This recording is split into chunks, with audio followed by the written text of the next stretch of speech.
Welcome back to another episode of Close Mode, the Enterprise Sales Show. I am Brian Dietmeyer, and I am really lucky to be chatting with Ralph Barsi today, who is VP of Sales at Kahua. Ralph, welcome to the show. Thanks, Brian. Great to be here.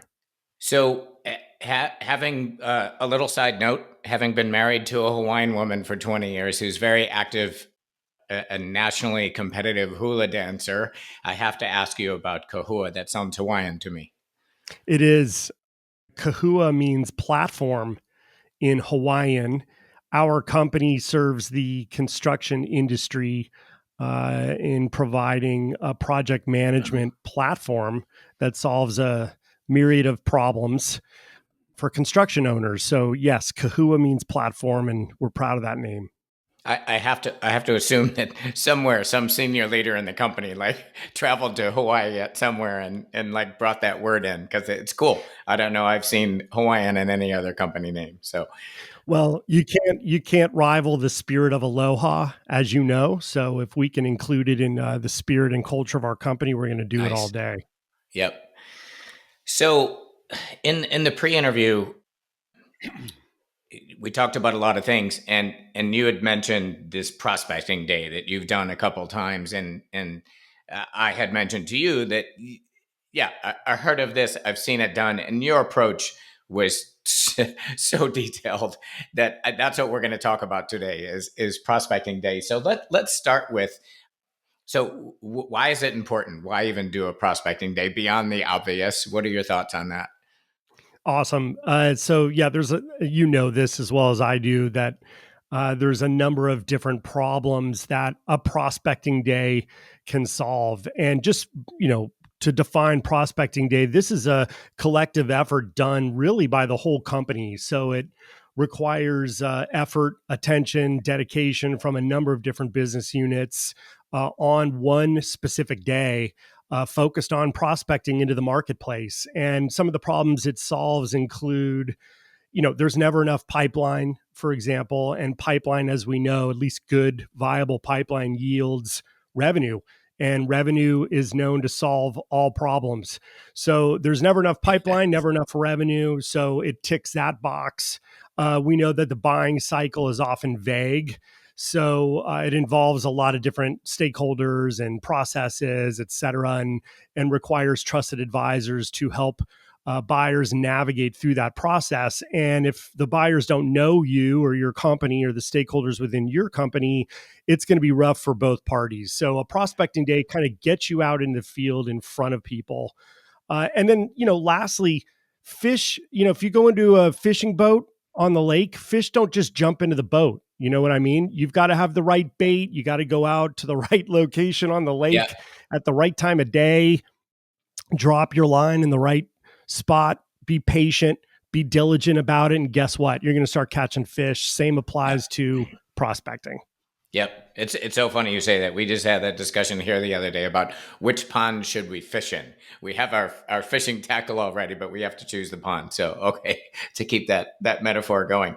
So you have a really detailed 5-step approach, which we'll share in the show notes. But I want to hit at a high level all 5 steps. So can we start with step 1?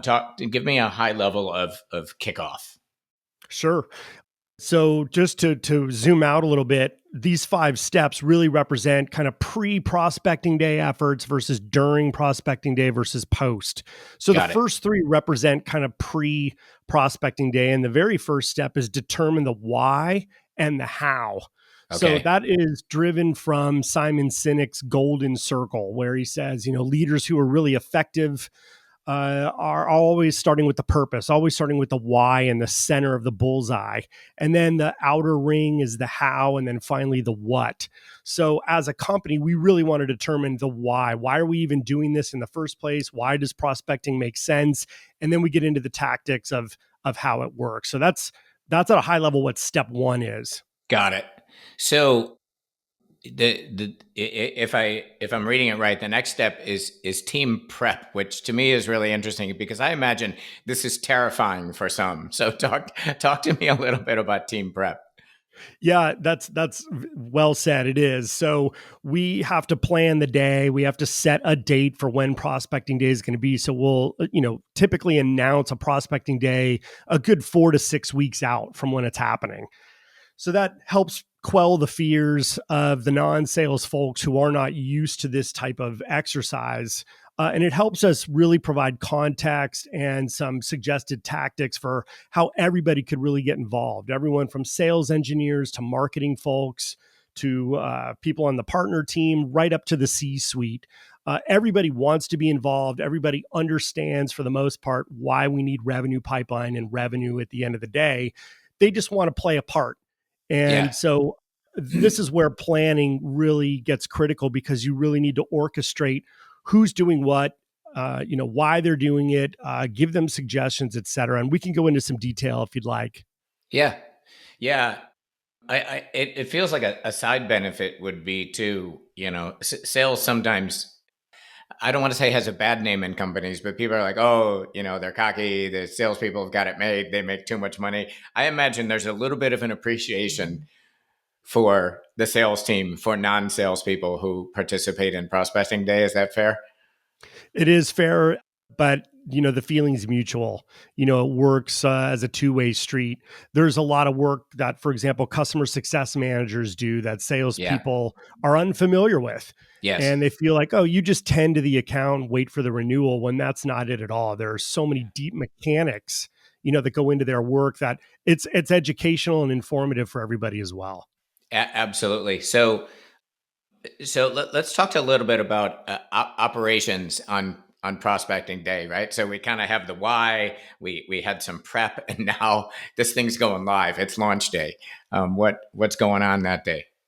Yeah. So on launch day, obviously, in that you know pre-prospecting day period, you want to start lathering up the morale, and you really want to start getting people fired up to be successful that day. If whoever's orchestrating the prospecting day, it's typically a CRO or a sales leader, or sometimes it's someone from the C-suite, but it's rare. If it's a smaller company, you're going to see C-suite reps and execs leading a prospecting day. But once you get everybody fired up about what's ahead and expecting to be successful that day, now comes down to breaking the day up into rounds. So you could have 4 90-minute rounds with a nice break.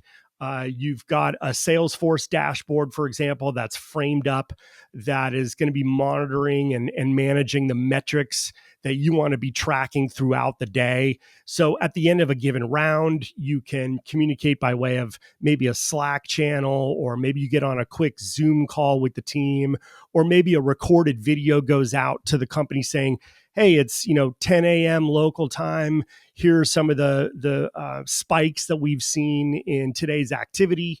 Here's what the pipeline has looked like since we kicked things off this morning. Looking forward to round 2 or round 3, et cetera. And then essentially we'll have a happy hour maybe at the end of the day or the end of the week to celebrate and recognize all the great work and results that were realized on prospecting day. And I'm curious, how many rounds are there? Because I'm wondering how long you go before you give people a breather. And I love the idea of the share in between the rounds. If I heard that right, to just that's part of that ongoing revving people up as well. So yeah, 2 questions: how many rounds, and talk a little bit more about the motivation level of the share between rounds. Sure.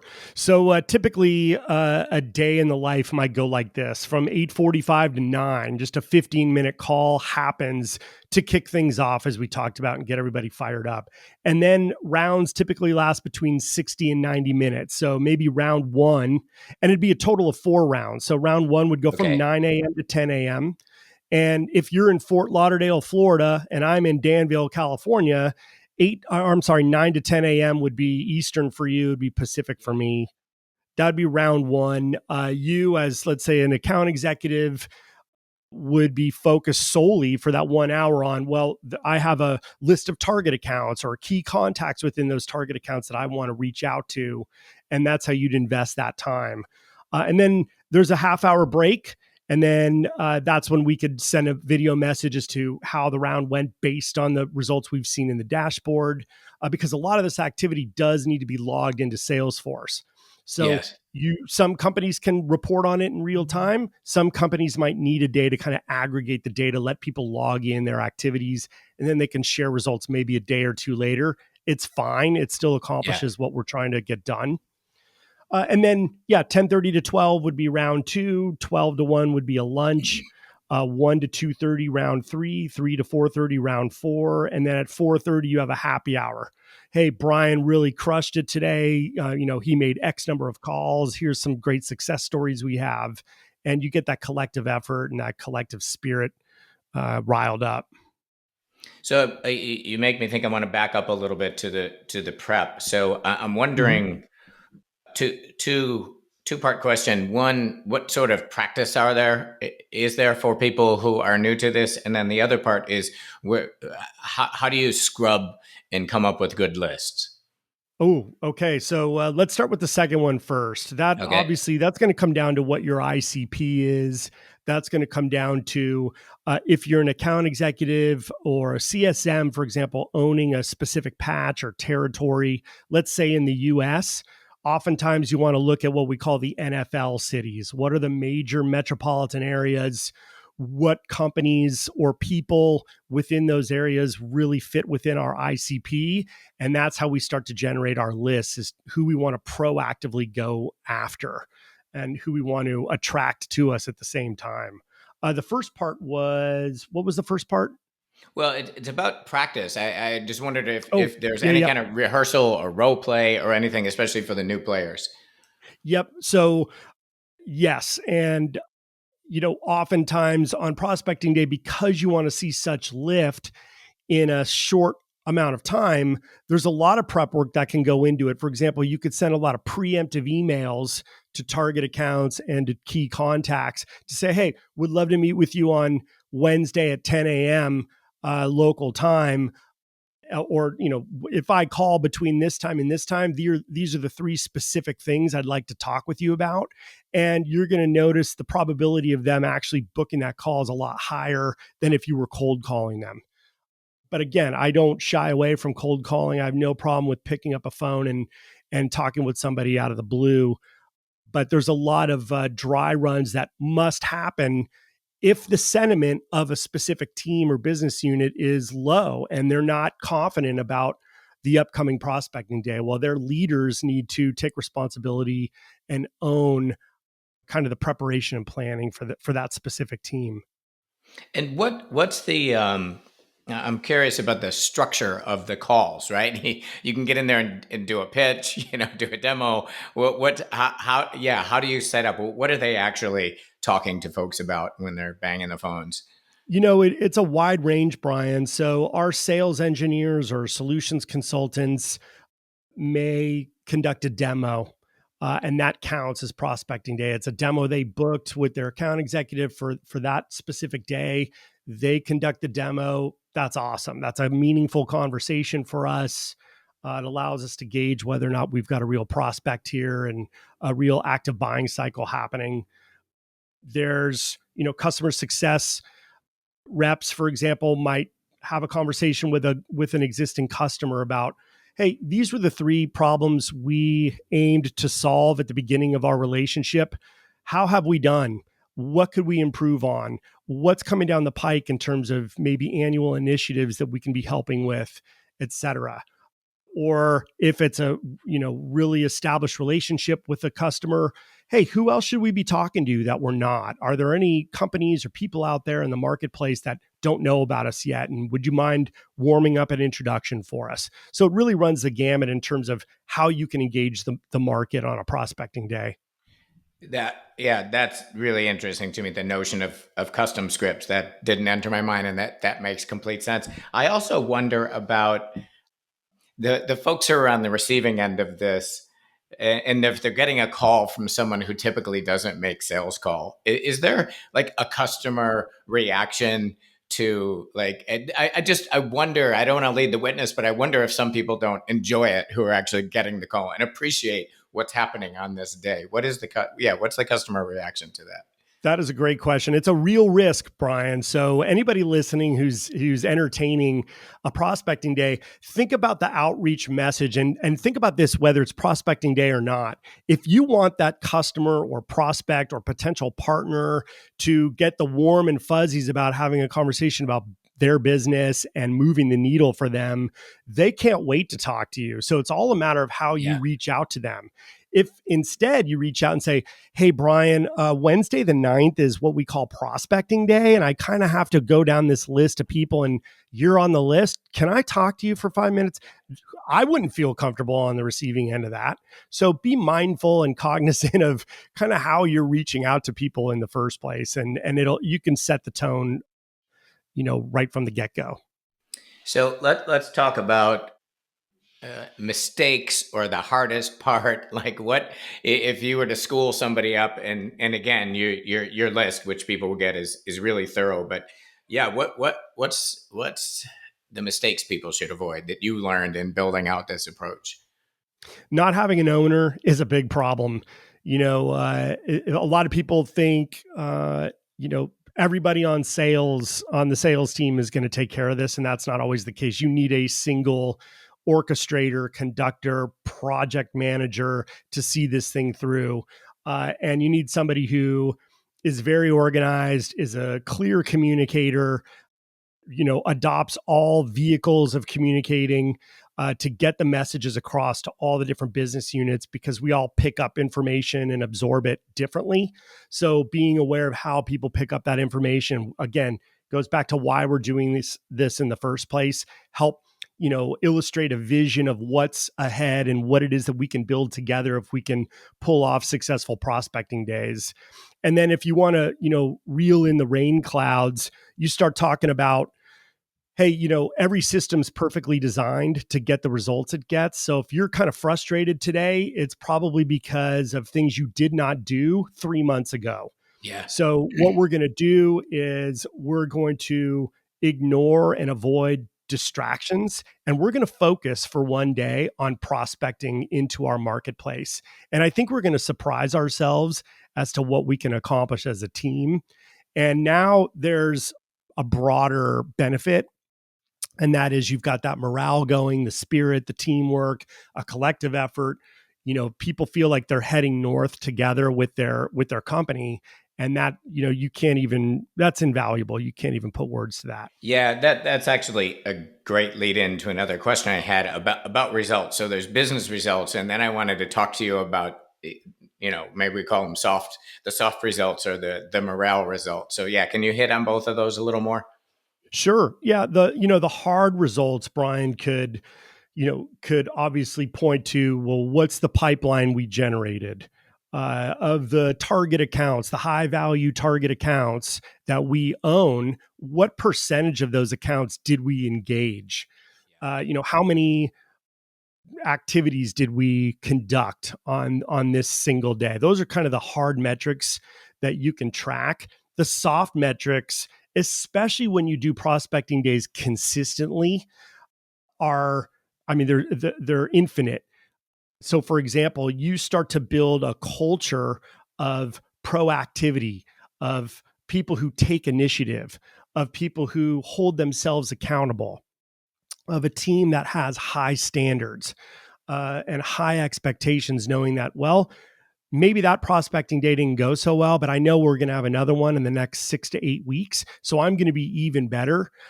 Sales reps like to point fingers at their SDRs or their BDRs for not producing enough pipeline, but they rarely put themselves on their list of excuses. And a prospecting day holds them accountable as well for turning over all the stones in their territory. Or maybe there's an account in your pipeline that's been sitting there for 6 months and is inactive and has not been engaged in some time. So a prospecting day is going to prompt you to get moving. There's a Yeah. big difference. James Clear talks about this a lot in his book, Atomic Habits, between planning and acting. It's one thing as a company to say, you know what, I love this whole prospecting day concept. We're going to do one of these. But then there's a big difference when you actually do one, fall on your face, fix it, do another one a month or two later. That's a big, big deal for companies, and I guarantee it's going to drive those hard metrics we talked about at the start. And I believe in your report, you reported on sort of pipeline ads. Yeah, what were some of the actual hard metrics you had? I did. So, just for some clarity, the report that Brian and I are talking about, it's a report that I produced for Scale Venture Partners, and it's essentially on how to generate pipeline for your organization through prospecting days. So, I've had the privilege of working for small companies as well as large companies. I've employed prospecting day at all these different companies that I've worked for, and some hard metrics we've seen is we've engaged over 25%, for example, of our target accounts, which is a big deal. And by engaged, it doesn't just mean I reached out to them, but we actually heard back from them, corresponded, had a conversation, had a demo, etc. So that's a big deal. We added millions of dollars to the pipeline, and some businesses can argue, well, that's great that it was millions of dollars in the early days. Pipeline matures, a lot of things fall off the vine, et cetera. Yeah, but it wasn't there a day before prospecting day. So that's a huge benefit to see. And then, of course, it's a lot of the soft stuff we talked about where you get a whole team fired up and heading in the same direction. Yeah, that part's pretty cool. And what's the timeline for someone thinking about doing this from sort of I got the idea to prospecting day? Love it. So if you really want to, keep things real, you could do prospecting day tomorrow if you want. Put a quick checklist together, identify who's the owner, what do we want to accomplish tomorrow? What are the desired and quantifiable outcomes that we're after? Who are our stakeholders? What are the communications going to be like? Let's rock and roll. You could sit and talk about it all day long and think, oh man, latter half of the year, we're going to do our first one. Do you know how much pipeline you could have generated by the time the latter half of the year shows up? It's so it's it's all it all comes down to the leadership team. It all comes down to the need, and it all comes down to who's going to take action in this company and get things moving. And are there ongoing reports? It would seem to me to be pretty motivational. Like if you got leads or warm leads, and like two months after, there's reporting about, hey, this thing just turned into this opportunity. Yeah, absolutely. And that goes back to, how the different business units play a part. We've got our demand gen team, for example, and they're responsible for investing in leads to be produced. And so maybe they're measuring twice and cutting once in terms of preparing a campaign that's going to roll right into prospecting day. It could be about a specific vertical that you're targeting or a specific geo territory that you're targeting. They can play a part in that. And then you asked another question about the actual, I think it was the value of the leads or the makeup of the leads. Yeah, it's more about the reporting sort of 2 months after, like maybe one of these turns into a big win. I imagine Got it. you report those out, and that's a shot in the arm to the people who participated. 100%. So, for example, at Kahua, we will hold a weekly revenue meeting on Friday morning. And so many different people are on that call. It's an opportune time for us to tout all the work and the results that we realized from prospecting day. And we'll call out some of the people who did really well. We'll call out some of the metrics that we talked about, those hard metrics. And then we'll circle back in a quarter. If we convene as a sales team for maybe our mid-year kickoff, we'll talk about what became of those opportunities and leads that were produced on prospecting day, just like you would a daily traditional pipeline. You want to see what's become of the meetings and what's become of the opportunities. If they fell out, why did they fall out? If they moved forward, why did they move forward, et cetera. So yeah, there's a lot of impact that you're going to see down the track.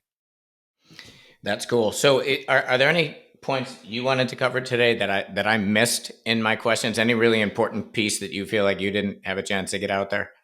Sure. Just that, more businesses than you think are already doing this and are very active and focused on prospecting day. They do it regularly. I am not the first one here to invent the wheel in talking about prospecting day or publishing a paper, but I know it's effective. I've seen it work, like I said, in companies large and small. So, yeah, if you've not done it yet, welcome. The fact that you're still listening to Brian and me talk about it means you've probably got a viable interest in making one happen. Well, know that because it's been done and is being done by so many, there's a lot of help and there's a lot of resources, Brian and I included, that can help you get started, because that's always tough to do. Yep. Now it's cool. I love the business results and the team building part. I think that the soft part is kind of a big deal to have everybody involved in growth. So I appreciate. Go ahead. Yeah, on that note, so we've talked a couple times about the C-suite. So the leaders of the organization have such rich and robust networks that oftentimes they know people in the target accounts that we're trying to engage, but they might not know that it's even on our list. So we have to do our due diligence to find out, well, who is it that they already know in this organization, and let me tee up maybe an email, a warm introduction that they can then tailor and edit and forward to this contact. And when that happens and we get a connection or an engagement, now they're all fired up. Now they see the benefit and the advantages that we're gaining from a prospecting day. And of course, they're dying to know when the next one is and what it is they could do to roll up their sleeves and be part of it. And that's super fun. Yep. No, I love all of it. And like I said up front, I was excited to talk about it because you're right. If people haven't done it, the outline you have is super detailed with checklists, which will help quite a bit. And also really appreciate your time. I mean, we're all slammed. It's the first of the year, and your willingness to share all of this is really appreciated. Oh, that's awesome. Thanks, Brian. It was great to be here. For anybody listening now at the start of the year, decide to be a big success this year in everything that you do.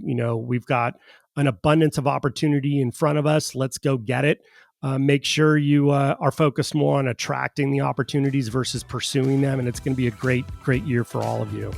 Yep. I'm ready to go hit the phones. Thanks, man. Appreciate that. Thanks.